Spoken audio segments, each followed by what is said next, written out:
No se asuste con lo que oiga a continuación. Es el eco del pasado cuando empezaron las emisiones de Radio Sefarad a finales de enero del 2004 y cuyos informativos semanales hemos reunido para revivir lo que entonces pasaba desde la perspectiva de nuestro tiempo.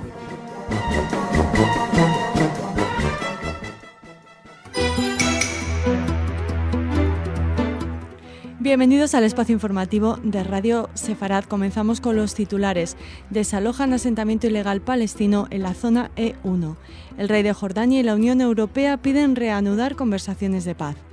Investigan el vídeo de los ortodoxos humillados por árabes en Jerusalén y se cumplen 60 años de la última purga antisemita de Stalin contra los médicos judíos. Hola Jorge. ¿Qué tal, Raquel? Jorge Rosenblum nos acompañará en el comentario de las noticias como siempre y si les parece comenzamos con la primera que les adelantábamos. El ejército y la policía israelíes desalojan el domingo a cerca de 150 palestinos del asentamiento ilegal de Bab al-Shams en el corredor E1 en Cisjordania. Los palestinos fueron subidos a autobuses y trasladados al puesto de control carretero de Calandia. Según fuentes palestinas, el director de la Iniciativa Nacional Palestina, Mustafa Barghouti, y al menos otro activista fueron arrestados durante este operativo.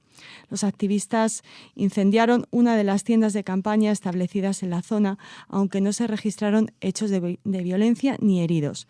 Recordemos que E1 es la zona que conecta Jerusalén con la ciudad de Maale Adumim y que el ejecutivo de Netanyahu informó de la construcción en la misma, en esta zona, de 3.000 viviendas, hecho que la dirigencia palestina ha interpretado como un intento de seccionar en dos a Cisjordania, en represalia por la declaración unilateral de Palestina como Estado observador no miembro de Naciones Unidas. La acampada de Bab el-Shams constituye una forma de protesta inédita en el conflicto que enfrenta a palestinos e israelíes desde hace décadas. Los activistas palestinos han optado por imitar las tácticas de los colonos israelíes que instalan caravanas en los territorios palestinos que luego se convierten en grandes asentamientos, algo que en la jerga diplomática se conoce como hechos sobre el terreno. El primer ministro Netanyahu dejó claro, sin embargo, que no piensa tolerar iniciativas como estas. Bueno, dentro de lo que es el Medio Oriente, pues hasta me alegra, te puedo decir, Raquel, que la forma de protesta sea de esta manera. Es un avance muy positivo. Claro, ellos van, montan estas tiendas de campaña y los desaloja la policía, pues no se enfrentan a ellos. Como siempre, algún periódico español sacó las declaraciones de una que decía que sí, que les golpearon, que no sé qué, pero todo el resto han dicho de que ha sido impecable. Es más, fíjate que mandaron 500 policías para desalojar a 120, 140 personas. O sea que seguramente ha sido más fácil desalojar a estas personas que a ciertos colonos israelíes. Sí, seguramente va a ser mucho más difícil, ¿no? Si alguna vez tienen que desalojar o como ya ha pasado en el pasado con alguna de estas cosas. Bueno, estamos un poquito ya reiterativos con el tema del E1 y de aclarar que Netanyahu ha hablado del E1, pero todavía no se ha hecho E1. Y digamos que E1 es una zona que ya está urbanizada desde hace mucho tiempo. Y es como una carta, es una carta de póker, que cuando el otro arriesga, pues tú sacas y dices, pues voy a usar el comodín, el Joker del E1. ¿Te parece que es disuasorio? Es totalmente disuasorio porque no lo van a hacer, porque ya no es la primera vez, te digo, ya están las calles hechas, las acometidas de agua, de luz, está todo eso hace mucho tiempo. Los únicos que realmente les gustaría que estuviera E1 son la gente de Maale Adumim, para no tener que pasar tanto campo a través del desierto para llegar a Jerusalén Este y atravesar esta zona. Que por cierto, algo que si uno mira actualmente el mapa de Israel y conoce por dónde pasa el famoso muro, la valla de seguridad. La valla de seguridad que separa a los territorios bajo control de la autoridad palestina de los que están bajo control de la autoridad israelí, ve que ese muro ya incluye dentro no solamente a Male Adumim, sino también a la E1, con lo cual la famosa disección de Cisjordania ya está desde hace mucho. O sea que aquí no hay nada nuevo y lo único que es nuevo son los discursos para los periodistas no informados.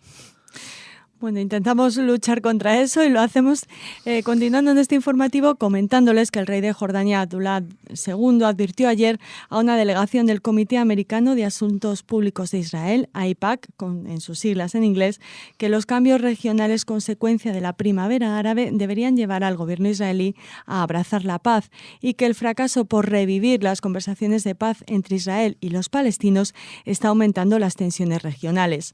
El rey jordano también le pidió a Israel que termine con las medidas que, según dice, dificultan los esfuerzos de paz, incluyendo la construcción en los asentamientos de Cisjordania y que haya negociaciones directas basadas en una solución de dos estados, la única fórmula, según dijo, para terminar con el conflicto de 65 años. La Unión Europea también se suma a este llamamiento a restablecer las negociaciones entre israelíes y palestinos y para el establecimiento de un Estado palestino basado en las fronteras de 1967 con Jerusalén como su capital. El plan de la diplomacia europea plantea un cronograma para la discusión de los asuntos centrales en 2013 y será presentado en el mes de marzo próximo tras la conformación del nuevo gobierno israelí. La iniciativa es promovida por los ministros de Exteriores de Francia y Gran Bretaña y cuenta con el apoyo de Alemania. La alta representante para Asuntos Exteriores de la Unión Europea, Catherine Ashton, está tratando que la propuesta sea adoptada por todos los países europeos en un esfuerzo por internacionalizar el plan, que incluirá también las bases para el establecimiento de una comisión regional de Oriente Medio con la participación de Egipto, Jordania y los países del Golfo. Bueno, Raquel, aquí los puntos de vista, aunque la conclusión es la misma, que hay que reanudar las conversaciones de paz, que eso es algo, muy plausible. Que queremos todos. Incluso hay que mencionar de paso que Shimon Peres le dio un pequeño tirón de orejas a Netanyahu la semana pasada diciendo que, bueno, después de todas estas contestaciones, lo que hay que hacer ahora es volver a tratar de reanudar los esfuerzos para llegar a la paz, que no hay que desanimarse aunque las cosas estén muy mal. Y digo que aunque la conclusión sea la misma, el caso de Jordania y el caso de la Unión Europea son totalmente distintos. Primero que Jordania, esto es lo que en psicología se llama una proyección. O sea, le está recomendando a otros lo que tiene que hacer él. Él dice de que la primavera árabe, consecuencia de la primavera árabe, deberían llevar al gobierno de Israel a abrazar la paz. Bueno, lo que más le teme a Abdalá es a la primavera árabe, porque él que pinta como un líder de una minoría dentro de su propio país, porque la dinastía hachemita gobierna sobre una parte de su pueblo. El resto del pueblo de Jordania está constituido mayoritariamente por palestinos, porque ese país nunca existió, ni Jordania ni como Transjordania. Eso fue un invento inglés en el año 22 por hacer esa primera partición que siempre mencionamos entre un estado que iba a ser para los judíos y otro estado para los árabes. Bueno, entonces Abdalá tiene muchos problemas para justificarse a sí mismo. Incluso cuando dice que si no hay conversaciones de paz, aumentan las tensiones regionales. Y bueno, él es el que está con el termómetro más caliente en la zona, porque ya han caído Egipto. Está mirando lo que le ha pasado a Assad, ¿no? Lo que le está Siria. pasando. Del otro lado está Irak, que también ha caído. Entonces, ¿él qué pinta ahí? Él ya no tiene ninguna justificación, es un poco y bastante parecido al tema de Marruecos, que, a ver, ¿cómo se vende una monarquía que si fuera realmente constitucional como la de España, vale, pero que Marruecos y Jordania son pantomimas de parlamentarismo y de democracia. Así que, bueno, eso es desde el punto de vista jordano. Claro que ellos quieren que Israel hable con los palestinos y que se arreglen y que haya paz por fin. Y es más, lo que él recomienda, y que es lo mismo que recomienda la Unión Europea, el establecimiento de un Estado palestino basado en la frontera del 67 con Jerusalén como su capital. Eso ya lo dijo Israel y se lo puso en bandeja a Yasser Arafat en el año 2000, en el año 2001, en Taba, todo eso, y no quisieron. Bueno, esperemos Esperemos que así como no quisieron la partición en el 47 y justo 65 años después van y la hacen, de hecho, en las Naciones Unidas 65 años después, bueno, esperemos que esto de Tapa, que fue en el año 2000, antes del 2065, pues lo acepten y lo vean como que es la solución más viable. Es más, ya se sabía entonces de que iban a haber ajustes territoriales, que los límites del 67 son la base. La propuesta base, que sobre eso hay que hablar. Y que si después Israel se va a quedar con un 2% más, pues le va a entregar un 2% en compensación.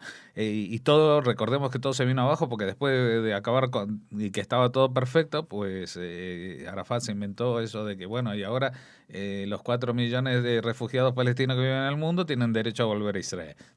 No, tío, hay una cosa, hay que reconocer que si hay dos estados, es uno palestino y el otro es judío.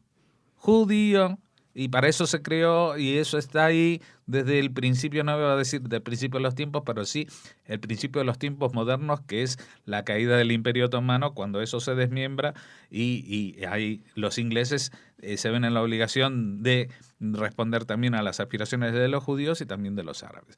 Así que bueno, la Unión Europea, como digo, lo que le impulsa a negociar, a pedir la negociación de la paz, es algo totalmente distinto. Es tratar de tener algo que justifique el nombre de Unión Europea, porque ya sabemos que por la economía, por la política, todo eso no va. Entonces ahora están desesperados tratando de ver si justamente en las relaciones exteriores, que nunca han sido unitarias, pues pueden tener una voz común. Sí, lo que comentabas, tanto Abdalá como la Unión Europea buscan la solución de sus problemas en el exterior, ¿no? Exacto. Con su política exterior. Esto es, yo les recomiendo, cualquier analista, psicoanalista argentino les puede dar la solución.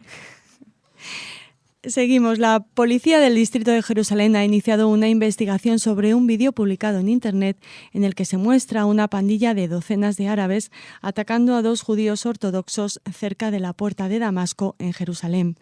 Cientos de miles de personas han visto el vídeo en el que se humilla a 2 judíos cuando un grupo de árabes les tira bolas de nieve en la cara, los patean y les quitan el sombrero a uno y le quitan el sombrero a uno de ellos mientras se ríen de estas personas. En una entrevista televisiva, una de las víctimas describió sus sentimientos de temor y humillación durante el incidente. Los 2 estudiantes del seminario rabínico volvían de sus rezos en el Muro de las Lamentaciones en el Cótel. Bueno, esto no tendría que pasar a mayores. El tema es, como siempre, que hubo una cámara uno de los árabes que grabó para divertirse y lo colgó en Internet, y entonces cientos de miles de personas lo vieron. Y lo que sí llama la atención es que en vez que la mayoría humilla a la minoría, este es el primer caso en el mundo en que una minoría humilla a la mayoría y lo publica en Internet. Es como si... fíjate, es como si en España un grupo de subsaharianos cogieran a una niña de 14 años española, la golpearan, la humillaran, lo filman y lo cuelgan en Internet. ¿Qué hubiera pasado? Pues imagínate, primero la alarma social y segundo las fuerzas armadas, el ejército, la policía y todo para que no los linchen a estos. Bueno, a estos señores lo máximo que le va a caer es algún juicio. Y seguramente van a decir de que los juzgan por ser árabes, etcétera, etcétera. Continuamos ya con nuestra última noticia de este apartado del informativo. El domingo pasado se cumplían 60 años de la publicación en la primera plana del diario moscovita Pravda, el órgano oficial del Partido Comunista, un artículo titulado «Bajo la máscara de médicos universitarios hay espías, asesinos y criminales», que afirmaba la existencia de un complot de médicos para eliminar a los principales dirigentes de la Unión de Repúblicas Socialistas Soviéticas. La noticia periodística denunciaba una conspiración de burgueses sionistas organizada por el Congreso Judío Mundial y financiada por la CIA estadounidense. Más aún, ese complot estaría operando bajo la dirección de 11 médicos, 7 de ellos judíos. Las teorías sobre el porqué de la purga de los médicos son varias.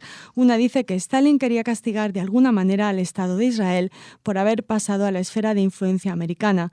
Otros consideran que fue consecuencia del proceso proceso de Praga de noviembre de 1952, cuando se condenó a muerte a 14 dirigentes comunistas por fraguar un complot titoísta, 11 de los cuales eran judíos. También hay quienes afirman que la denuncia del supuesto complot le serviría a Stalin para desembarazarse del jefe de la policía secreta. Afortunadamente, Stalin falleció a los pocos días y su sucesor, Georgy Malenkov, ordenó que cesaran las persecuciones y detenciones de médicos. 23 días después se indultó a todos los detenidos y se reconoció que la conspiración de los médicos no había existido. Bueno, traemos esta efemérides en recuerdo de una purga que afortunadamente no llegó, por suerte, por la propia salud de Stalin, no llegó a matar como había pasado con las purgas de al finales de la Segunda Guerra Mundial, cuando se cargó a todos los integrantes del Comité Judío Antifascista, etcétera. Y esto también para recordarnos que durante la Segunda Guerra Mundial los judíos no solamente tenían un enemigo que se llamaba Hitler y el régimen nazi. También entre los del otro bando, supuestamente amigo, pues había muchísimo antisemitismo. Esto queda reflejado, como muchas veces nos recuerda Raquel en sus programas de literatura y de cine, en películas y en libros, especialmente los partisanos, los que tenían dos enemigos. Sí, no sabían qué era peor, si caer en manos de los nazis o de los partisanos comunistas que les rechazaban y que no les ayudaban que casi, les quitaban las casi armas. Ninguna ocasión, ¿no? Exacto. Y dentro de la Unión Soviética, Stalin también, entre otras minorías, porque vamos a ver, Stalin no era necesariamente antisemita, era racista de muchas minorías, también con los ucranianos, etcétera. O sea que tuvo varias purgas, pero que fue un gran genocida, eso no cabe duda, y cabe recordarlo de vez en cuando. Y porque esto era una efemérides, también nos sirve de puente para hablar de noticias que no tienen que ver con la actualidad política, pero sí con la actualidad cultural que nos traes tú, como siempre, Raquel.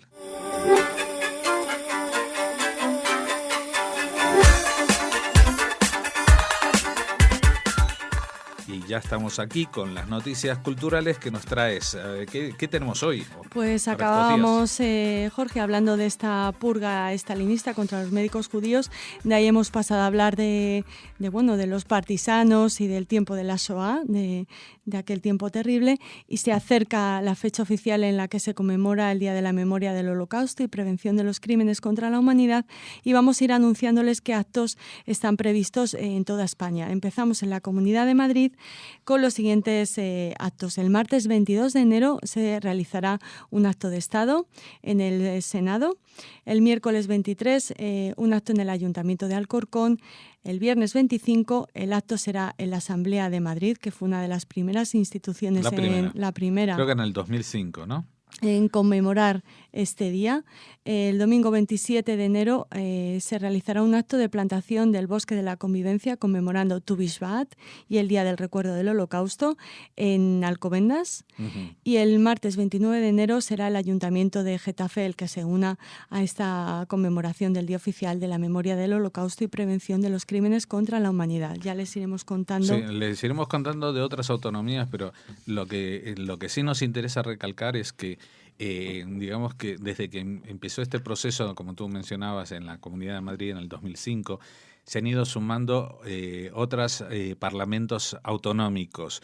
Y esta ya es la hora, como hemos visto en la Comunidad de Madrid, de que también los ayuntamientos hagan este homenaje. Es más, yo diría que ha llegado a la hora que también los colegios, las escuelas, hagan su minuto de silencio. No tienen que hacer un día especial y paralizar las clases. Simplemente recordar durante un minuto para que los alumnos sepan que hubo algo que pasó hace muy poco en términos históricos, hace muy poco y muy terrible, y que la gente sea consciente de ello. Por lo menos que sepan cuando se habla del Holocausto que no es una película de acción. Uh-huh.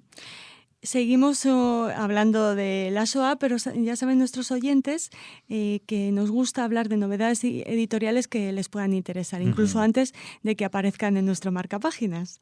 Incluso antes que escriban los libros, pensé que ibas a decir. Ojalá. Bueno, pues ha aparecido en las librerías españolas El ejército de Isaac, de Matthew Bersinski. Vamos a intentar hablar con el autor. Es un libro editado por Clave Intelectual que nos habla de la resistencia judía precisamente en Varsovia, en la Varsovia ocupada por los nazis durante la Segunda Guerra Mundial. Este periodista que ha trabajado para el Wall Street Journal y el New York Times entrevistó a los miembros de la resistencia que quedaban vivos para componer este cosmos de pequeñas vidas personales que nos hablan de estos tiempos en los que los judíos también tomaron las armas y se resistieron los que al pudieron ejército. Conseguir armas resistieron. Exacto. Y todos los demás resistieron como pudieron. Que también tiene mucho mérito, simplemente sobrevivir. Sí, es un libro muy interesante, que cuenta con esos testimonios de personas que vivieron en primera persona esta situación y que les recomendamos desde aquí. Ya les decimos que vamos a intentar hablar con el autor de este libro que hemos leído y que nos parece brillante por lo que cuenta y por cómo lo cuenta. Y seguimos con más noticias culturales. Les avisamos, les queremos que anoten en su agenda que el próximo día 17, 22 y 26, pues ya saben que hay cocina judía, bailes y cursos de lengua hebrea organizados por la Asociación Cultural Sefarad Aragón, que ha programado para este mes pues toda una serie de actividades. El jueves 17 de enero a las 11:30 de la mañana comienza el taller gratuito de bailes hebreos que tendrá lugar los jueves de 11:30 a 13 horas. El martes 22 de enero a las 7:30 de la tarde comienza el curso de iniciación al hebreo que se dictará los martes de 19:30 a las 8:20, de 19:30 hasta las 8:20 de la tarde. La matrícula está abierta hasta el 15 de enero, por eso queremos traerles cuanto antes esta noticia. Y ya para terminar con las actividades que organiza la Asociación Cultural Sefarad Aragón, pues el sábado 26 de enero de 18 a 20:30 en el Centro Joaquín Roncal tendrá lugar un taller de cocina judío dedicado precisamente a la festividad de Tu Bishvat con frutos secos. Y pues seguro que es un curso muy apetitoso. No, seguro, pero que digo que en Tu Bishvat se comen frutos secos. Seguro. Y esta actividad se hace en colaboración con el proyecto Distintos en la Igualdad, que es muy, muy interesante. Seguro que Timna Sigal está vinculada con todas estas actividades. Seguramente, y aparte, ya saben, los de Aragón, estos propósitos de este año, el 2013, me propongo, pues ahí tienen, estudiar hebreo, estudiar bailes hebreos, no sé qué más había. Cocina. Pues ahí tienen 2 o 3 cositas para que están al alcance de la gente, que no es algo imposible. Exacto. Si quieren más información o inscribirse directamente, escriban a sefarad.aragon@gmail.com. Pero escriban pronto porque hoy se cierra la inscripción. Eso. Y ya como última nota de esta agenda cultural, comentarles que, alguna vez hemos hablado en Radio Sefarad de una actividad que lleva a cabo el Museo Sefardí de Toledo, que se llama La Pieza Invitada. Pues el museo invita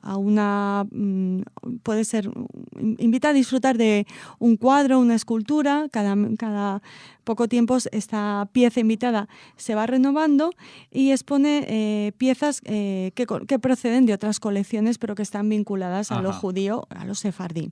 En esta ocasión se trata de interior de la Sinagoga del Tránsito del pintor toledano del siglo XIX, Jorge de Herencia y Sánchez. Se expondrá en la gran sala de oración de la Sinagoga de Samuel Aleví, también llamada del Tránsito, como saben, una reproducción especial de la misma. Por motivos de conservación, la obra original su préstamo no ha sido posible, aunque sabemos que el propietario ha hecho todo lo posible porque se pudiera realizar. ¿Dónde dice la información de dónde está la obra original? Se sabe quién es el propietario, que es una colección privada. Sí, es un intelectual y un de todas maneras, heredero de intelectuales, una familia muy importante española. Será interesante cómo era el interior de ese mismo edificio en el 19. Hace 100 o 120 años, cuando todavía no solamente no era un museo, sino que era un edificio que salió a amortización. O sea sí, que... en plena época romántica, en esta época en la que España empieza a despertar interés, no sé, Washington Irving y otros autores. Precisamente esta actividad se acompaña con un breve coloquio Toledo, capital del Gran Tour Romántico, a cargo de Aránzazu del Río. La pieza invitada a esta actividad podrá disfrutarse el domingo 20 de enero a las 12 de la mañana. Es gratuita, pero tienen que inscribirse por email, escribiendo a comunicación.m de museo, s de sefardí y to de Toledo, @ msto @mecd.es. Ministerio de... Bueno, MECD. Sí. De Cultura y Deporte. Educación, Exacto. Cultura y Deporte. Muy bien, eso es. muy bien. Ministerio de Educación, Cultura y Deporte.es. Bueno, pues eso, con Toledo nos vamos a despedir hasta mañana. Mañana ya contaremos nuevamente con la voz de Jordi. Así que ya seremos 3, que somos multitud. Muchas gracias, Raquel. Hasta mañana.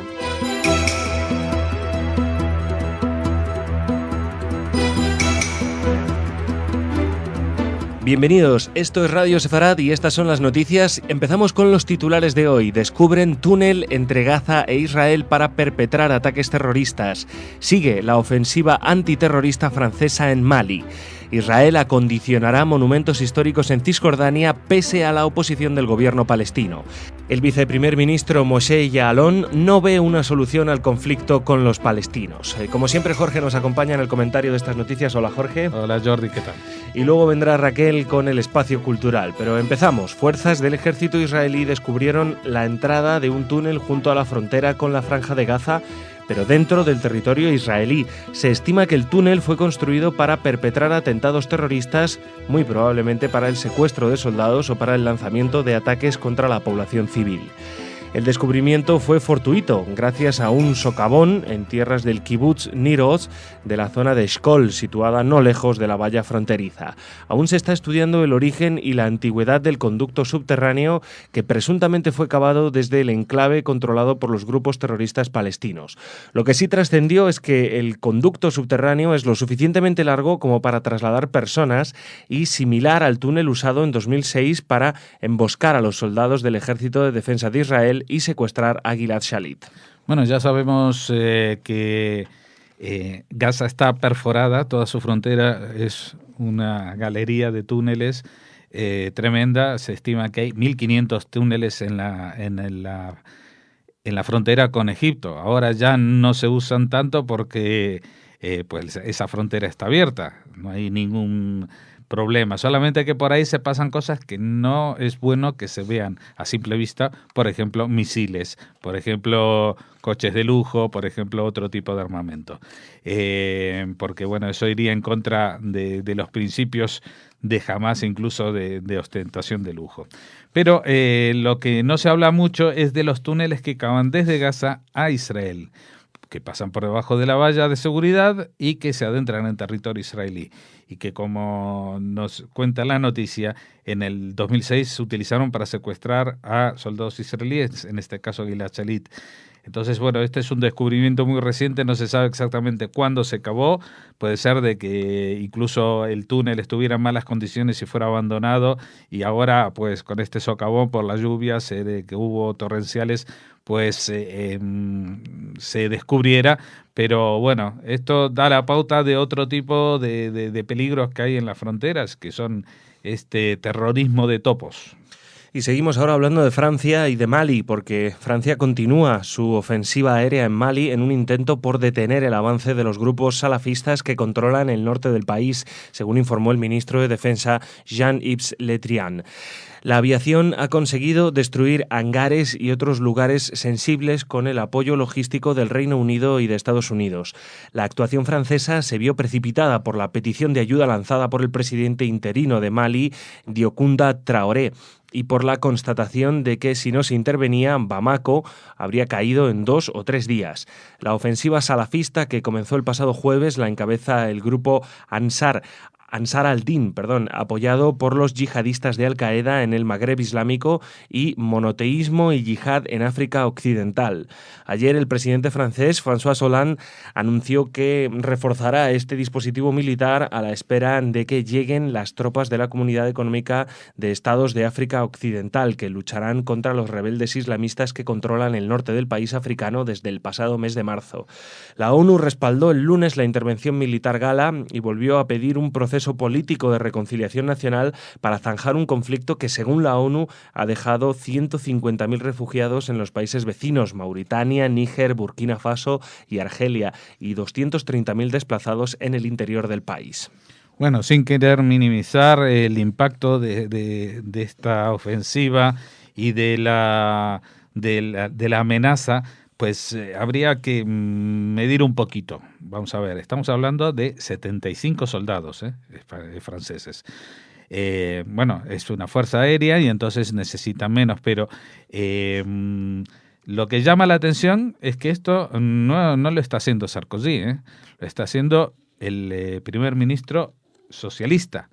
Está atacando un país, ellos dicen para luchar contra el terrorismo, pero lo que no menciona esta noticia es que estos grupos tienen secuestrado a un espía francés. Que ya se sabe que ese espía se da el nombre que utilizaba, pero y no lo han liberado, y tienen un problema porque lo han intentado liberar, no lo han conseguido, entonces no se sabe si sigue vivo o no sigue vivo, porque seguramente es la principal moneda de cambio. Recordemos también que esto que está pasando en Mali es consecuencia de otro juego de armas que hubo más al norte, en Libia, cuando los mercenarios que estaban contratados por el régimen de Gaddafi como guardia personal vieron que el régimen se desmoronaba, saquearon todos los arsenales del país y se llevaron todas las armas a otro país de África donde poder vivir de su historia, que es la historia de los mercenarios, del dominio militar. Y entonces se instalaron en el norte de Mali, tratando de provocar un nacionalismo entre los Tuareg, que es un pueblo que siempre fue un nómada, son los que se llaman los hombres azules del desierto del Sáhara, y su maravillosa ciudad de Tombuctú. Pues hoy en día Tombuctú está prácticamente, es una cárcel, los Tuareg no pueden moverse por ninguna parte, y esta gente que en principio iba a dominar el norte de Mali, vieron que la cosa estaba muy sencilla y estaban a punto de dominar todo Mali.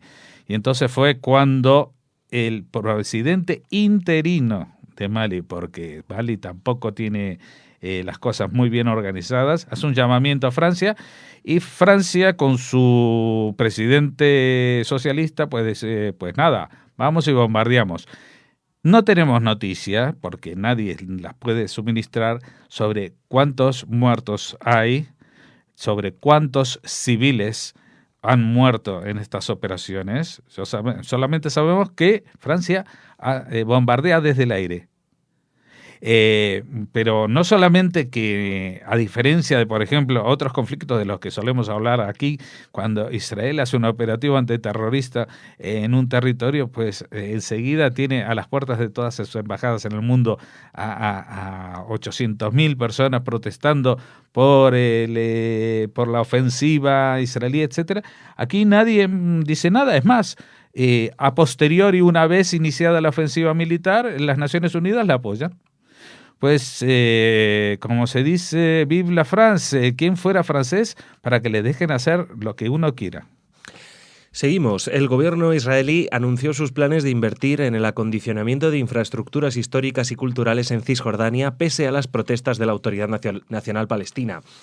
Entre otras acciones, se planea añadir un acceso para discapacitados en la tumba de los patriarcas de Hebrón, una ciudad sagrada para judíos y musulmanes, así como la renovación del sitio de Tel Shiloh, donde, según la tradición judía, estuvo el tabernáculo hebreo una vez, y posiblemente la construcción de una réplica de la tumba del rey Herodes de Herodión, cerca de Belén.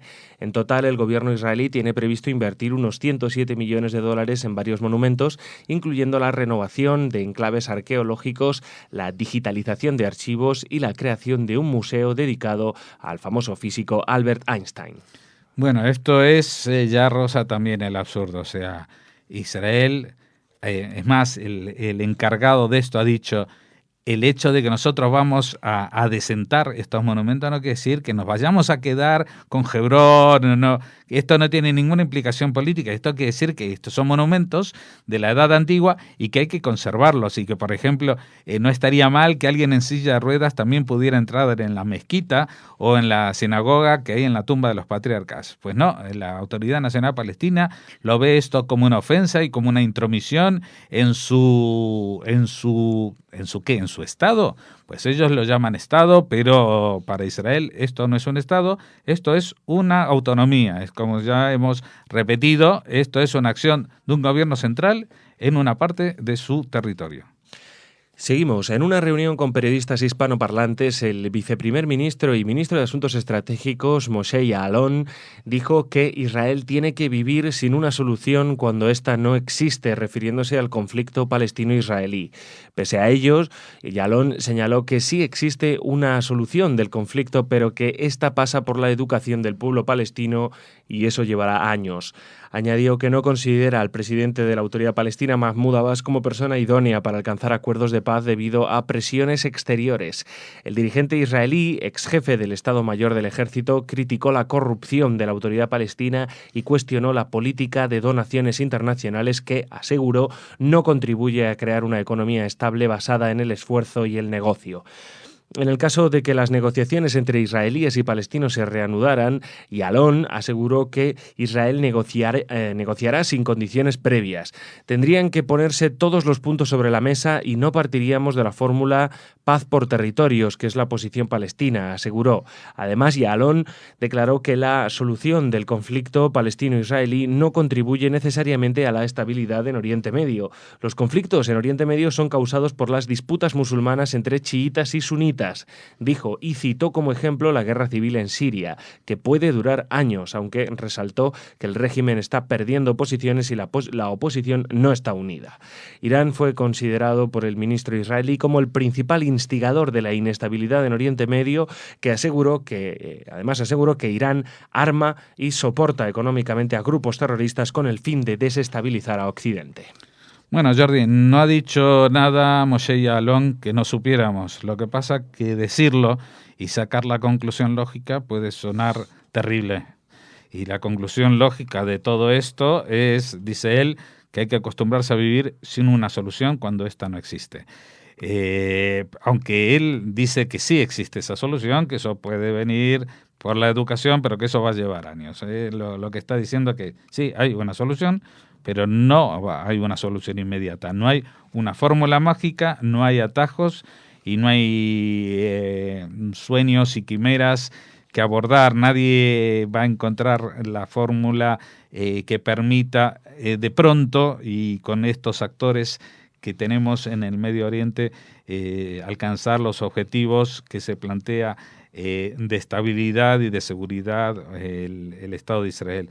Todo lo que menciona de que los problemas de Medio Oriente no son solamente o no son básicamente los problemas de Israel, sino problemas internos del propio Islam y que Irán es el que impulsa la agudización de toda esta dinámica, pues todo esto es conocido. Lo que pasa es que decirlo con la boca y en voz alta, pues es lo que los periodistas extranjeros llaman una postura de ultraderecha.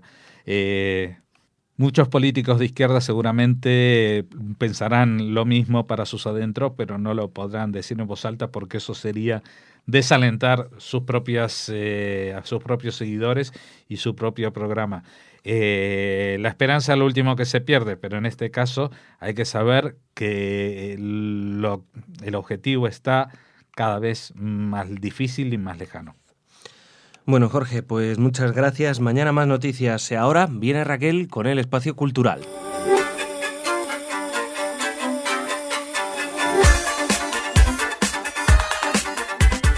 Y ya estamos en el Espacio Cultural junto a Raquel. Hola, Raquel. Hola, Jordi.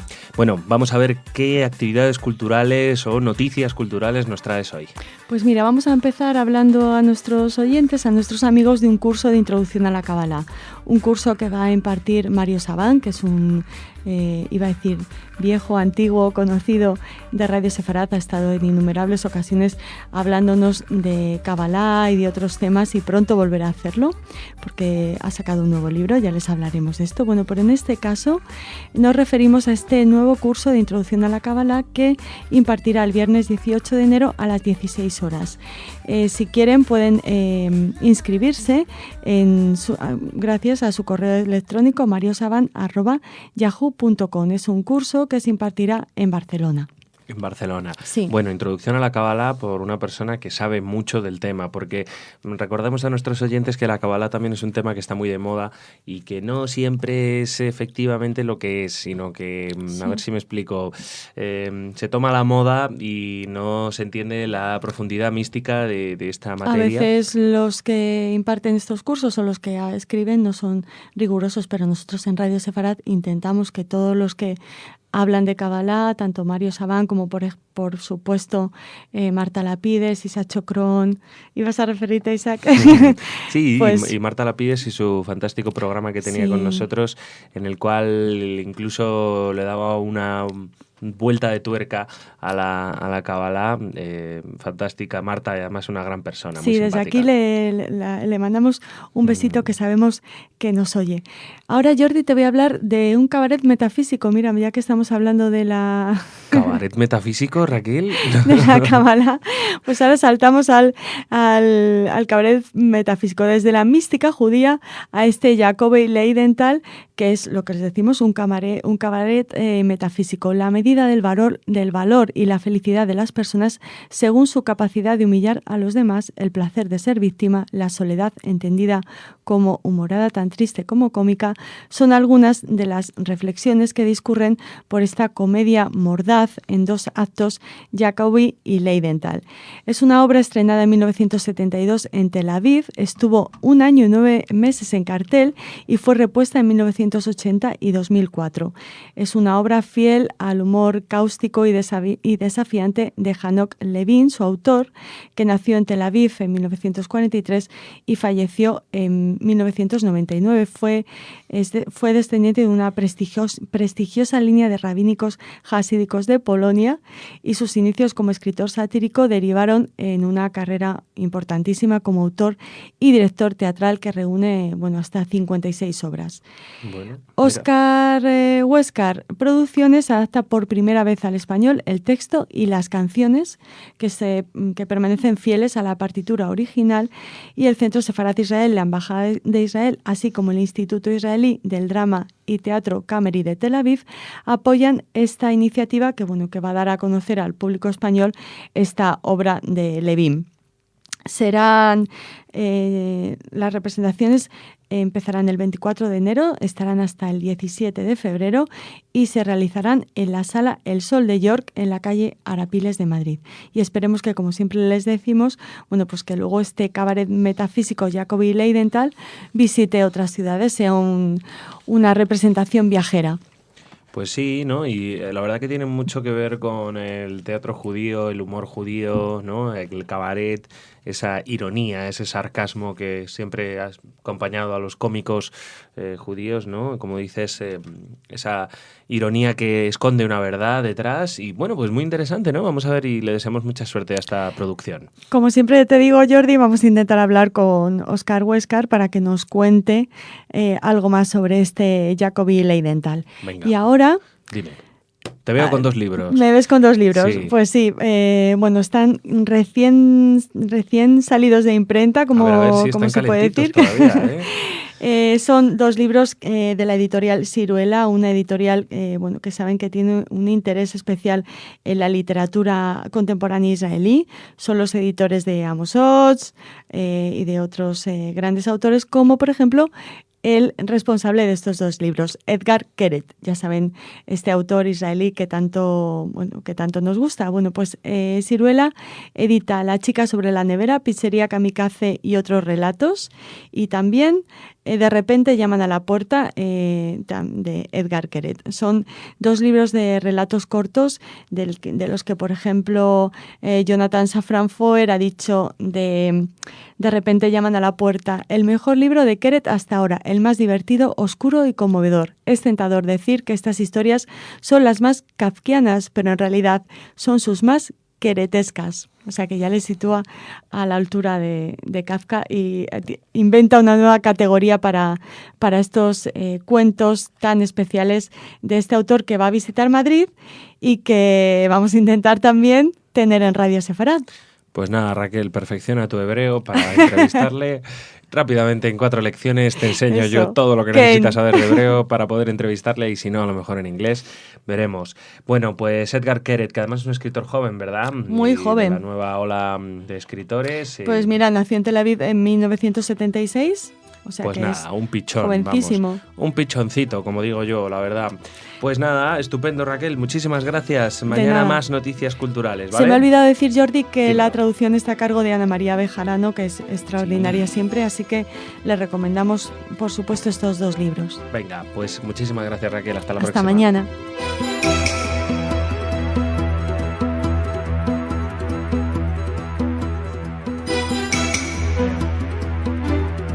Bienvenidos, esto es Radio Sefarad y estas son las noticias. Empezamos con los titulares de hoy. Peres no dijo que Israel asesinó a Arafat. Al-Assad dirige Siria desde un buque de guerra custodiado por la Armada rusa. La Unión Europea adelanta más de 100 millones de euros a la autoridad palestina. Estas serán nuestras noticias de hoy y, como siempre, las comentará Jorge. Hola, Jorge. ¿Qué tal, Jordi? Empezamos hablando de una noticia con mucha polémica. La organización terrorista Hamas exigió que la autoridad palestina corte todo vínculo con Israel en base a la supuesta confesión de su presidente Shimon Peres en The New York Times acerca de que su país había asesinado al ex líder palestino Yasser Arafat. Sin embargo, la lectura del reportaje publicado el miércoles desmiente tal intencionada propaganda. El mismo, titulado Shimon Peres sobre Obama, Irán y el camino a la paz, e ilustrado con una imagen del Premio Nobel de la Paz de 1994, fue realizado por el analista del diario israelí Yediot Aharonot, Ronen Bergman, un habitual colaborador del rotativo estadounidense, y resume media docena de encuentros entre ambos en los últimos 5 meses. En ese marco, el periodista le recordó a Peres que él pensaba que Arafat no debía ser asesinado, y la que sigue es la respuesta textual y completa del histórico líder israelí. Yo pensaba que era posible hacer negocios con él. Sin él fue mucho más complicado. ¿Con quién más podríamos haber cerrado el acuerdo de Oslo? ¿Con quién más podríamos haber alcanzado el entendimiento de Hebrón? Por otro lado, durante horas y horas traté de darle un curso completo de educación, cómo ser un verdadero líder. Nos sentamos juntos, conmigo comiendo de su mano. Se necesitó coraje. Le dije que debía ser como Lincoln, como Ben Gurión, una nación, un arma, no innumerables fuerzas armadas disparando en diferentes direcciones. Al principio Arafat se negó, dijo la. Peres hace una imitación bastante convincente de Arafat diciendo no en árabe, pero después dijo ok. Me mintió en la cara sin problema alguno respecto de las promesas de combatir a las milicias e insurgencias palestinas. No hubo otra referencia a Arafat en el resto del extenso reportaje. Pues esto es periodismo palestino puro. ¿Qué es periodismo palestino puro? Pues decir que alguien dijo y que salió publicado en un periódico cuando no salió, pero todos los periódicos españoles extranjeros, muchos de ellos ya lo han borrado porque han visto que han metido la pata, pero todavía se puede ver en estos periódicos venezolanos y cubanos que siguen dando la noticia que Peres admitió que Israel fue Todos estos se apresuraron a dar la noticia. Nadie se preocupó en hacer una cosa tan sencilla como mirar si en el New York Times decía eso. No estamos hablando de que se lo dijo a alguien, que una declaración privada, una información inaccesible. No, alguien dijo, Peres dijo que Israel asesinó a Arafat y lo dijo en The New York Times. Y entonces ya los de Hamas van y le exigen a los de Al-Fatah. Eso también se publicó en todas partes. Seguramente el de Al-Fatah le habrá dicho, tú eres tonto o te haces, ¿no ves que esto no ha salido así? Y entonces, pero esa parte nadie la publica, entonces por eso digo de que este es el famoso periodismo palestino que desgraciadamente tiene ahora ese adjetivo porque simboliza la mentira formalizada a través de muchos medios de comunicación. Y desde aquí conminamos a todos los periódicos y medios que hayan difundido la noticia que pongan el desmentido en el mismo sitio y con el mismo tamaño de letra, porque siempre se hace lo mismo. Esto va en titulares y si hay un desmentido por presiones o lo que sea, aparece en otra página en chiquitito donde nadie se va a enterar. Y entonces esta mentira, junto con todas las otras mentiras, va calando y al final la gente se cree lo que le dice alguien como la organización terrorista Hamás. Seguimos, vamos a Siria ahora. El presidente Bashar Assad trasladó a su familia y a un selecto grupo de altos oficiales a un buque de guerra situado frente a las costas de Siria que estaría custodiado por las fuerzas navales rusas en el Mediterráneo, según informa un diario saudita. El mismo periódico sostiene que Assad viaja en helicóptero a su palacio presidencial en Damasco para asistir a las reuniones oficiales.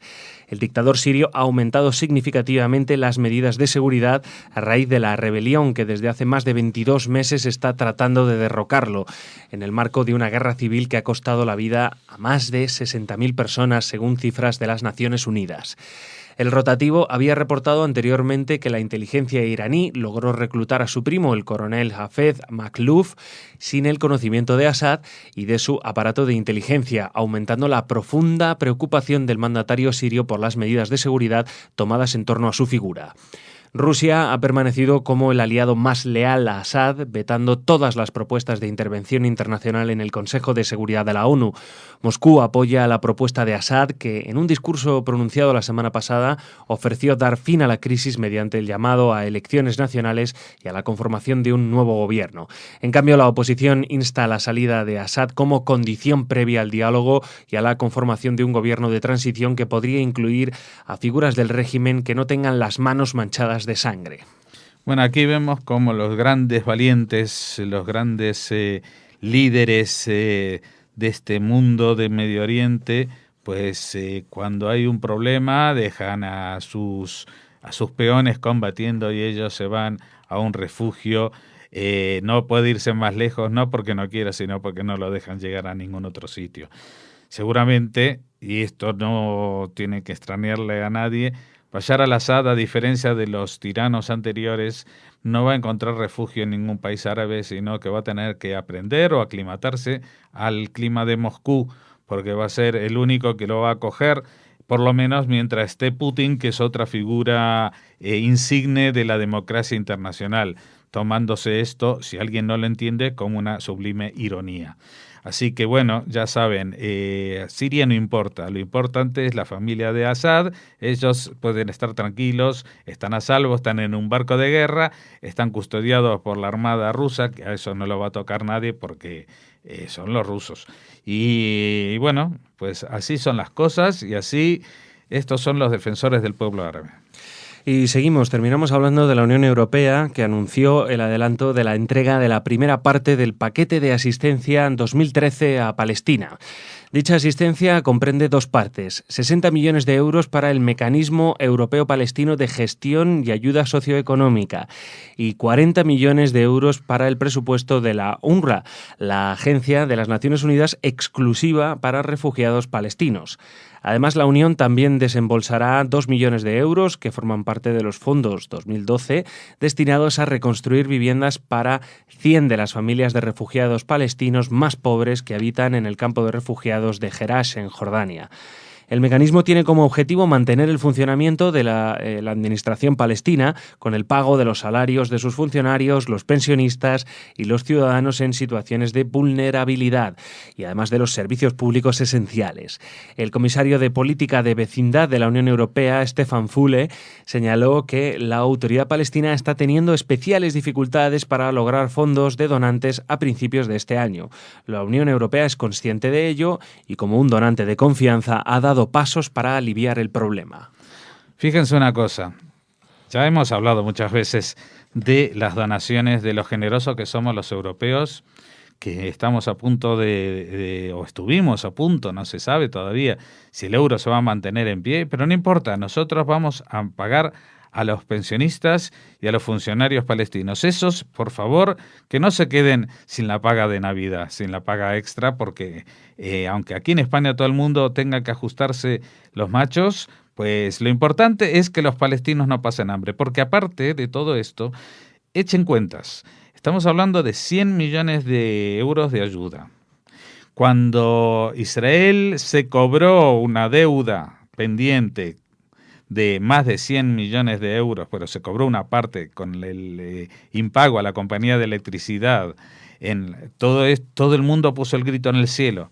Pues yo ya llevo contado solamente de Europa más de 100 millones, con lo cual los palestinos están haciendo el negocio del siglo. O sea, no solamente que no están perdiendo, sino que están ganando dinero como nunca, porque el jugar el papel de los pobrecitos se le da fantásticamente y la gente sigue aportando dinero para que ellos puedan, por ejemplo, organizar esta fiesta de celebración de los 48 años de Fatah, que es un número tan redondo que es imposible no celebrarlo y no gastarse 5 millones de dólares, que por la cantidad de habitantes de Cisjordania, pues caerían a unos 300, 400 dólares por cabeza, con lo cual me imagino que cada uno de ellos se habrá llevado por lo menos una moto a su casa o algo así. Lo mismo me pasa con la cuenta de los 2 millones de euros destinados a reconstruir viviendas de 100 de las familias de refugiados palestinos más pobres que habitan el campo de refugiados de Jerash en Jordania. Primero que el campo de refugiados de Jordania, ¿por qué le dan el dinero a Cisjordania? ¿Por qué le dan dinero a los palestinos si las casas están en otro país? Eso no lo sé. Pero aparte, si 2 millones de euros se divide por 100, sale 20.000 euros. 20.000 euros en material de construcción en Oriente Medio da para construir algo más que una chabola, ¿eh? Algo más que una chabola. O sea que estas cuentas a mí tampoco me salen. A mí no me salen las cuentas de los 100 millones de ayuda para los refugiados, para el mecanismo europeo palestino de gestión y ayuda socioeconómica, y sigo sosteniendo, mientras se sigan robando a manos abiertas y se desvíen casi la mayoría de los fondos que llegan de ayuda a los palestinos a las cuentas privadas de los dirigentes de Al-Fatah en Suiza y en otros paraísos fiscales, yo creo que la Unión Europea haría bien en pensársela, en poner algún mecanismo de control sobre qué se hace con ese dinero, entre otras cosas porque tú, yo y los que están escuchando este programa desde España somos los que estamos pagando para que estos señores se lleven el gato al agua, para que se lleven crudo un dinero que no es suyo y que no lo repartan en lo que la Unión Europea se supone que destina, para lo que la Unión Europea se supone que destina este dinero. Bueno, Jorge, pues aquí terminamos con esta parte, mañana más, y ahora viene Raquel con las noticias culturales.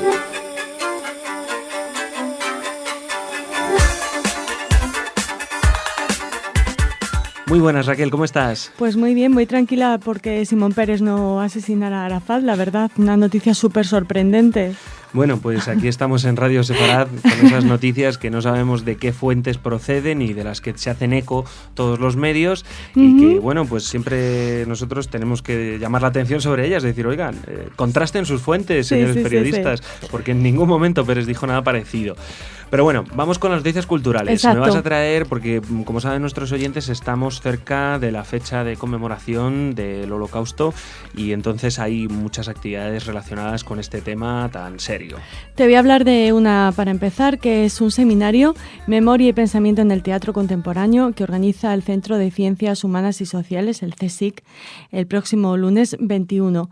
Por la tarde, a las 16:30, Escenarios de Barbarie por Juan Alberto Sucasas, y a las 18 horas se celebrará un encuentro con Charo Amador y la compañía Efímero Teatro. Como saben nuestros oyentes, esta compañía ha puesto en escena La Indagación de Peter Weiss y estrenó precisamente ayer en el Teatro del Arte. Están solo hasta el 27 y les recomendamos de verdad que si puedan asistan a esta representación imprescindible. Bueno, este seminario Memoria y Pensamiento en el Teatro Contemporáneo aspira a abrir un lugar, un tiempo de encuentro entre la filosofía y el teatro. para que la filosofía desafíe al teatro, que el teatro desafíe a la filosofía, como último objetivo de esta propuesta del seminario. Las sesiones que se inscriben en la línea de investigación Justicia, Memoria, Narración y Cultura se articularán sobre la revisión de la obra de maestros del siglo XX, el análisis de las últimas tendencias y el diálogo con pensadores y creadores de nuestros días. Es un seminario organizado por Juan Mayorga, que, como saben, es una de las referencias en el teatro contemporáneo y, bueno, un conocedor del tema de la memoria y de la Shoah, el Holocausto y todos los temas judíos. Bueno, le competen y conoce y le tocan muy de cerca. Precisamente sobre la Shoah, bueno, pues se detiene este seminario en estos días porque nadie ha desafiado a la filosofía y al teatro, al pensamiento y a la memoria como el asesinato planificado de 6 millones de judíos durante la Segunda Guerra Mundial. La pregunta es la de siempre: cómo pensar, cómo escribir, cómo hacer poesía, cómo hacer teatro después de Auschwitz. Para impulsar esa meditación, bueno, pues se cuenta con los expertos de los que les he hablado al principio: Char Amador, que estuvo con nosotros en Radio Sefarad, y Juan Alberto Sucasas, que es profesor de filosofía en la Universidad de A Coruña y miembro fundador del grupo de investigación La Filosofía después del Holocausto. Con él también hablaremos en la radio en próximos días. Bueno, brevemente. Pues seguramente le tendremos aquí en la programación del viernes, Jordi. Bueno, estamos intentando. Venga, a ver si lo conseguimos. Porque está muy ocupado. Seguimos hablando de Shoah. Hay un seminario convocado para los días 22 y 23 sobre el Holocausto en Casa de América. El Centro Sefarat Israel coorganiza con Casa de América este seminario en 2 jornadas centrado en la resistencia civil ante la barbarie, con el título de Hombres de razón, hombres de fe, la resistencia civil ante la barbarie. Participarán expertos en la materia: José Antonio Lisbona, un colaborador muy querido de Radio Sefarad, Josep Calvet, Stephen Katz, Manuel Reyes Mate, la super referencia entre los filósofos en este tema, y Diego Carcedo, por ejemplo. Y también habrá personas sobrevivientes del Holocausto. Será, se lo repetimos, los días 22 y 23 a las 6 de la tarde en Casa de América. Bueno, pues la agenda cultural volcada, como decimos, sí, con este tema tan importante, tan necesario recordar al menos una vez al año, sí, digo al menos, ya, la tragedia de la Shoah con profesionales expertos y reflexionar sobre ello. Y para terminar, Jordi, nos vamos a Jaén para hacer esto que nos dices. El Día de la Memoria del Holocausto se va a conmemorar el próximo 24 de enero en un acto que combinará elementos institucionales y las voces de víctimas, judíos, gitanos, españoles deportados, entre otros, con el tradicional encendido de velas. El acto se cerrará con una conferencia sobre el significado de este día y las repercusiones de estos hechos en nuestra historia. Será en la Universidad Popular de Jaén, en la sede central, en la Avenida de Andalucía, el 24 de enero, como les decimos, a las 7:30 de la tarde. Bueno, si me permites, Raquel, me voy a meter un poco en tus labores, ¿sí? En tus contenidos, claro, para decir que hoy hemos entrevistado a Rubén Yesayan, que es un pianista. Muy interesante la entrevista. Sábado, claro, este sábado pueden disfrutar de un concierto en San Sebastián de los Reyes, en el Teatro Adolfo Marsillac, Rhapsody in Blue de George Gershwin, una pieza maestra interpretada por Rubén Yesayan al piano y con la Banda Municipal de Alcobendas acompañándole, de San Sebastián de los Reyes, perdón, no de Alcobendas. Gershwin in Sanse. Exactamente, Gershwin in Sanse. Así que nada, gracias Raquel, y mañana más noticias aquí en Radio Sefarad. Hasta mañana.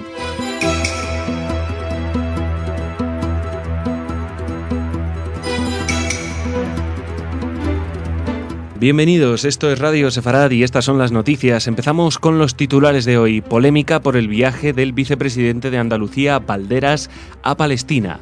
Rifirrafe dialéctico Obama-Netanyahu. El laborismo y Paz Ahora critican la política de asentamientos del gobierno. Estas serán las noticias que vamos a desarrollar y que nos va a comentar Jorge. Hola Jorge. ¿Qué tal, Jordi? Luego vendrá Raquel con el espacio cultural, pero empezamos. En el Parlamento andaluz se ha desatado la polémica tras las críticas del Partido Popular Andaluz al viaje realizado la semana pasada por el vicepresidente de la Junta de Andalucía, Diego Balderas, de Izquierda Unida, a Cisjordania para mostrar, según dijo, la solidaridad de Andalucía ante la barbarie de Israel. El portavoz parlamentario de la formación izquierdista y socia de gobierno del Partido Socialista Obrero Español en dicha comunidad atribuyó las críticas a un alineamiento de los populares con la posición de Israel. Valderas realizó el viaje acompañado de un periodista de la Consejería y un técnico de la Agencia Andaluza de Cooperación Internacional. El Partido Popular le pide que descuente los días de ausencia de su sueldo. La mayoría de los medios que hablan de esta noticia olvidan destacar que durante los últimos 5 años, y pese a la crisis económica, la Junta de Andalucía destinó a la Autoridad Palestina 16 millones de euros en concepto de cooperación para el desarrollo. Pues nada, aquí seguimos con los bailes de los donativos españoles. Seguimos siendo muy generosos con el pueblo palestino, como siempre lo recordamos. Ahora nos llega la noticia de qué parte de estos donativos, aparte de los que dan el gobierno por ser gobierno, aparte de los que damos los españoles por ser europeos, que lo comentamos ayer, también en su región autónoma, por ejemplo, si usted vive en Andalucía, que sepa que no importa que haya desempleo, que haya estos piquetes que roban a los supermercados porque la gente no tiene lo que comer. Lo importante es que más o menos 4 millones de euros cada año se destinan a la cooperación para ayudar a estos pobrecitos palestinos que no tienen lo que comer. La verdad es que yo no sé si el señor Valderas, cuando visitó Cisjordania, vio la situación y le pareció, no creo que le pueda haber parecido peor que en Andalucía, porque la situación económica de Cisjordania, con los atrasos de los salarios, sigue siendo mucho mejor que la de la propia Junta de Andalucía, con los atrasos y con los casos de corrupción que han salpicado toda la gestión, no solamente de los partidos de derecha, hay que decirlo, porque los que están más implicados son justamente los partidos de izquierda que han gobernado en los últimos años Andalucía. Así que, bueno, yo sigo sin comprender y cada día aparece otra cifra, otros millones de euros y más dinero que los españoles estamos financiando a la Autoridad Palestina. Seguimos. Diputados israelíes acusaron al presidente norteamericano Barack Obama de inmiscuirse en la campaña de las legislativas del Estado hebreo del próximo 22 de enero tras la publicación de un editorial que sostiene que el mandatario estadounidense juzgó contraproducentes las políticas del primer ministro Benjamin Netanyahu. La columna firmada por Jeffrey Goldberg, un célebre cronista del Bloomberg View, ocupó los grandes titulares de la prensa israelí y provocó airadas reacciones de parlamentarios del partido Likud, al cual pertenece Netanyahu. El propio primer ministro aseguró el miércoles durante su visita a una base militar cerca de Gaza: «Creo que todo el mundo entiende que solo los ciudadanos de Israel serán los que determinen quién representa fielmente los intereses vitales del Estado judío. En los últimos 4 años resistimos una fuerte presión y continuaré haciéndolo por la seguridad de Israel», agregó. Líderes de la derecha israelí opinaron que Obama se estaba tomando la revancha por el apoyo que Netanyahu brindó al republicano Mitt Romney en los comicios que permitieron la reelección del mandatario demócrata en noviembre pasado. Bueno, esto es algo un poco extraño, Jordi, porque tanto Estados Unidos como Israel son democracias. Cuando un primer ministro toma una iniciativa, o un presidente americano toma una iniciativa, no la toma a nivel personal, la toma porque figuraba, entre otras cosas, entre sus principios morales o en los puntos de su plan de gobierno, y que fue refrendado por la mayoría del pueblo. Entonces, es muy raro que un líder de un país democrático le diga a otro líder de otro país democrático que no responde fielmente a los intereses de su país. Si ese país lo ha votado, pues se supone que él responde fielmente. De la misma manera que Netanyahu podría decir que Obama no responde a los intereses de los estadounidenses porque recibe muchas críticas. Pero bueno, lo han refrendado, lo han vuelto a votar. Por lo tanto, Obama es el presidente de los americanos porque lo han votado, y Netanyahu ha sido hasta ahora el primer ministro de los israelíes porque los israelíes lo han votado. Y vamos a esperar 3-4 días, se pueden aguantar 4 días y saber si va a ser el candidato más votado, que es lo que todas las encuestas afirman, con lo cual pues se volvería a refrendar ese apoyo mayoritario a las políticas que pone en marcha Netanyahu. Le gusten o no le gusten a uno no es la mayoría del pueblo israelí. Y seguimos con otra noticia también en clave electoral, ya que estamos muy cerquita de las elecciones. En este caso, la líder laborista israelí, Shelly Yahimovich, criticó el anuncio de la licitación de 200 nuevas viviendas, unidades de vivienda en Efrat y Kiryat Arba, aseverando que las continuas provocaciones de Netanyahu están dañando los intereses esenciales de Israel. Yahimovich añadió que Netanyahu está aislando internacionalmente al Estado judío y dañando las relaciones con Estados Unidos.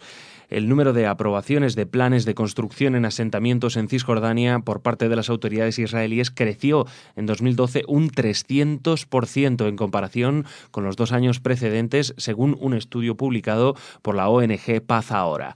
De acuerdo con el estudio, en 2012 se aprobaron planes de construcción para 6.676 viviendas en asentamientos, la gran mayoría de ellos al este de la valla de separación, mientras que en 2011 la cifra había sido de 1.607 y en 2010 apenas medio centenar, debido a la moratoria de 9 meses en la construcción de asentamientos decidida ese año para incentivar a los palestinos a acudir a la mesa de negociaciones.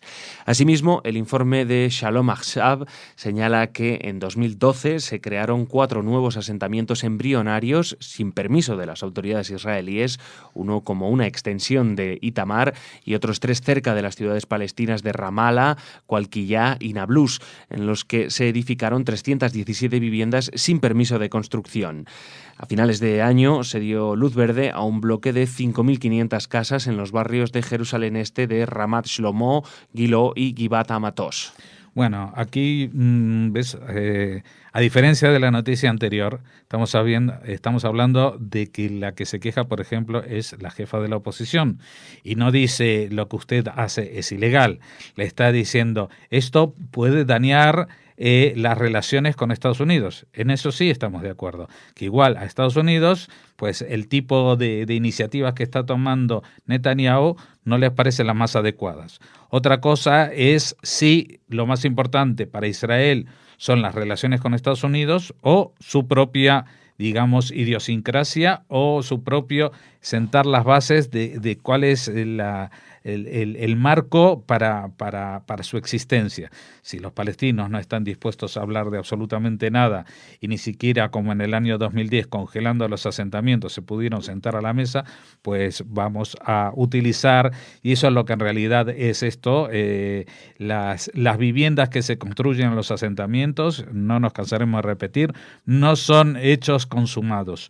No es una política de hechos consumados, que una vez que hay una vivienda es indestructible y nadie la puede echar abajo y nadie puede irse de ella. O sea que ese no es el problema. El problema es un gesto y estamos hablando, fíjate, Jordi, en este año que se han disparado en un 300%, que es una barbaridad, que ha despertado, digamos, las respuestas no solamente del Partido Laborista, sino de ONGs como Paz Ahora, etcétera, etcétera. Pues estamos hablando de 6.600 viviendas, que es bastante menos de lo que el Vocero hace en una mañana en un secarral de Toledo, ¿no? Entonces, hay que entender todas estas noticias que hay sobre 200 nuevas unidades aquí o 300 allí, que son todos declaraciones políticas. Son declaraciones políticas porque construir 200 unidades de vivienda no es, como se decía en aquel periódico tan importante de España cuando se acabó, cuando fue la reacción a la declaración unilateral, no son 3.000 nuevos asentamientos, son 3.000 unidades de vivienda, ¿sí? O sea, si hay un bloque de que tiene 4 plantas y una planta baja y 2 por planta o 4 por planta, pues ya tenemos 20 viviendas, y con lo cual, pues 3.000 viviendas es un barrio, no es más que eso. Pero bueno, es un hecho significativo y es un pulso a la autoridad palestina, está claro, porque lo que están diciendo es, si ustedes no están dispuestos a ceder en nada para acercarse a la mesa de negociaciones, tampoco nosotros vamos a ceder en nuestras pretensiones de seguir construyendo viviendas y que la gente se vaya a vivir tranquilamente a unos sitios que nosotros consideramos nuestros. Bueno, Jorge, pues hasta aquí las noticias de la semana. Shabbat Shalom. Shabbat Shalom, Jordi. Hasta el martes. Y ahora vendrá Raquel con las noticias culturales y, bueno, luego el lunes tendremos noticias, pero noticias diferentes. Ya el martes volvemos con la actualidad.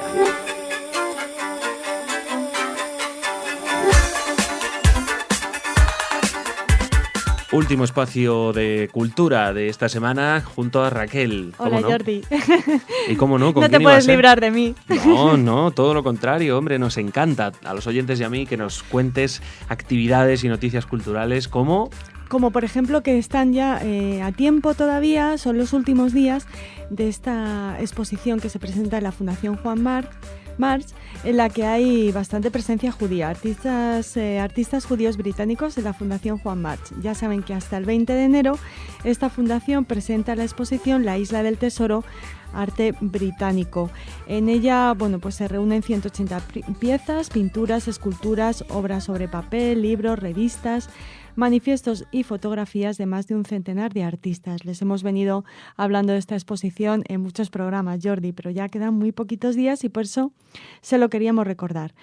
Pueden todavía ver obras de los grandes artistas judíos de la Escuela de Londres, como Auerbach, Kitag y Lucian Freud. Uh-huh. Lucian Freud, el nieto de Sigmund Freud, ¿no? Ajá, nieto. Exacto. Eso es. Bueno, Sí. pues sí. Un autor además que se ha revalorizado muchísimo en sus cuadros, vamos. Bueno, son de los más caros actualmente. En vida también lo eran, ¿eh? Uh-huh. Era uno de los artistas de los pintores del siglo XX más importantes, y tras su fallecimiento, como sucede casi siempre, pues claro, Más cotizado. los precios se elevan. Bueno, Jordi, también dime. el día 20 tenemos Uh-huh. una cita con un nuevo libro de Mario Saban. A las 6 de la tarde tendrá lugar la presentación de Maaseh Bereshit, El misterio de la creación, a cargo de, cuyo autor es, como les he adelantado, Mario Javier Saban. Ya saben, este colaborador también de Radio Sefarad, director de Tarbut Sefarad, y lo presentará nada más y nada menos que el rabino Baruch Garzón. Será la primera de un intenso programa de presentaciones que llevará a Saban a muchísimas partes de España, y en esta obra el doctor Saban nos ofrece sus interpretaciones del misterio de la creación en el misticismo judío o Kabbalah. Fíjate. Así que todos aquellos interesados en la mística judía, pues tienen una oportunidad de acercarse a las interpretaciones de uno de los autores que la está dando a conocer aquí en España. Nada menos Mario que Saban. el origen del universo, Raquel. Fíjate. Bueno, pues el misterio de la creación. Y del misterio de la creación pasamos a hablar de, hablar de Shoah. Sí, de antisemitismo también. Y de antisemitismo. Sí, Vaya. porque, les hablamos hace meses de un documental, El Estigma. ¿Te acuerdas? Uh-huh, sí. Seguro que nuestros oyentes también. Pues ahora se presenta en los cines Girona de Barcelona. El estreno será el 27 de enero a las 8 de la tarde. Y claro, este estreno forma parte de los actos conmemorativos del Día Internacional en memoria de las víctimas del Holocausto y prevención de los crímenes contra la humanidad. Esta presentación del Estigma cuenta con el apoyo de la Generalitat de Cataluña y el Ayuntamiento de Barcelona. Es un documental, como les contamos en su momento, que indaga y propone una reflexión sobre la génesis y la pervivencia de los prejuicios antijudíos en nuestra sociedad, y que cuenta con la participación de 15 expertos en el tema. Algunos de ellos, cuyos nombres les sonarán muchísimo, participarán en un coloquio posterior a la proyección. Serán Josep Montserrat, Pilar Rahola, Xavier Torrens y Vicenç Villatoro, también el autor de este documental, Martí Sans. Así que si están en Barcelona, el día 27 les recomendamos que, si no lo han visto todavía, se acerquen a los cines Girona para ver El Estigma. Uh-huh. Y continuamos en Cataluña, no en los cines Girona, sino en la propia ciudad de Girona, porque allí nos presentan un ciclo de conferencias en el CAL de Girona que va a desarrollarse durante buena parte del 2013. Serán unas conferencias en torno a las lenguas del judaísmo, y se realizarán los jueves de cada mes a las 7 de la tarde. Empezamos el 31 de enero con el hebreo, la lengua de lengua santa a lengua oficial, una conferencia ofrecida por Manuel Forcano. Y el 28 de febrero, el Yiddish, lengua europea desde su origen al Premio Nobel, será la conferencia que impartirá Rachel Abecassis, que es una de las traductoras más importantes de esta lengua a lengua castellana. Así que una muy buena oportunidad. Y después, el 21 de marzo, la mujer sefardí tradicional en la prosa rabínica judeo-española correrá a cargo esta conferencia de Katia Smith, con la que también hemos hablado en Radio Sefarad por ese seminario tan interesante que hubo sobre comida kasher y las normas alimenticias del mundo árabe. Y el 25 de abril, Lina Amselen, que es colaboradora de Radio Sefarad, es la responsable de nuestro rincón en francés, de nuestra sección en francés, hablará de la Casa desde afuera, la transmisión de la jaquetía, lengua judeo-española de Marruecos. El ciclo terminará el 30 de mayo con la lengua cotidiana de las comunidades judías en la Cataluña medieval, una conferencia a cargo de Joan Ferrer. Bueno. Que muy interesante. Judeo español, este ciclo. jaquetía, yiddish, hebreo. De todo. ¿Qué más pedir? Sí. Las lenguas de los judíos, sí, señor. Bueno, Raquel, pues muchísimas gracias. Vamos a despedirnos hasta el lunes, si te parece. Por supuesto. Que haremos las noticias de los lunes, noticias diferentes para que empiecen bien la semana, ya que es un día un poco feo, ¿no? A nadie le gusta. Un día difícil. Vamos a decirlo mejor, difícil. Así que te veo el lunes. Muy bien. Shabbat Shalom. Shabbat Shalom.